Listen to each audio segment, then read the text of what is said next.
ब्रेकनंतर पाहूयात पुढची बातमी। अहिल्यानगर जिल्ह्यातील रामदास बढे या जवानाला दहशतवाद्यांसोबत लढताना वीरमरण आले। दरम्यान संगमनेर तालुक्यातील मेंढवण गावात त्यांच्यावर लष्करी इतमामात अंत्यसंस्कार करण्यात आले। त्यांनी तब्बल 24 वर्ष देशसेवा केलेली आहे, तर 2 महिन्यानंतर ते सेवानिवृत्त होणार होते। पण जम्मू काश्मीरमध्ये 24 तारखेला झालेल्या दहशतवादी चकमकीत त्यांना वीरमरण आलं।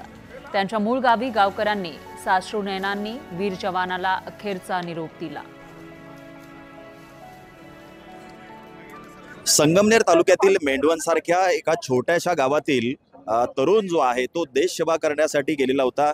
खरं तर रामदास बढे हे आता 45 वर्षाचे झालेले होते आणि 2 महिन्यामध्ये ते निवृत्त देखील होणार होते। मात्र जम्मू काश्मीरमध्ये दहशतवाद्यांशी सामना करताना त्यांना वीरमरण आलंय आणि आज त्यांच्यावरती शासकीय इतमामामध्ये लष्करी इतमामात या ठिकाणी अंत्यसंस्कार करण्यात येत आहे। आणि आपण जर बघितलं तर अख्खा गाव त्यांना निरोप देण्यासाठी या ठिकाणी जमलेला आहे आणि शासकीय जे सगळ्या जे नियम आहेत त्यानुसार या ठिकाणी अंत्यविधी केला जातोय। लष्कराने मानवंदना दिली, त्याचबरोबर पोलिसांनी देखील या जवानाला मानवंदना दिलेली आहे।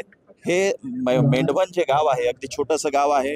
ग्रामीण भागातील दुर्गम भागातला हा जो तरुण आहे 2 महिन्यांनी रिटायर होणार होता। मात्र देश सेवा करताना दहशतवाद्यांशी सामना करताना त्यांना गोळी लागली आणि त्यामध्ये 24 तारखेला त्यांचं दुःखद निधन झालेलं आहे। त्यांना वीरमरण आलेलं आहे। अतिशय भावपूर्ण अशा वातावरणामध्ये त्यांच्यावरती अंत्यसंस्कार या ठिकाणी केले जात आहेत आणि अख्खा गाव या ठिकाणी लोटलंय।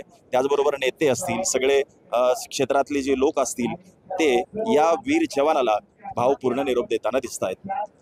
हरीश दिमोटे, न्यूज 18 लोकमत, अहिल्यानगर।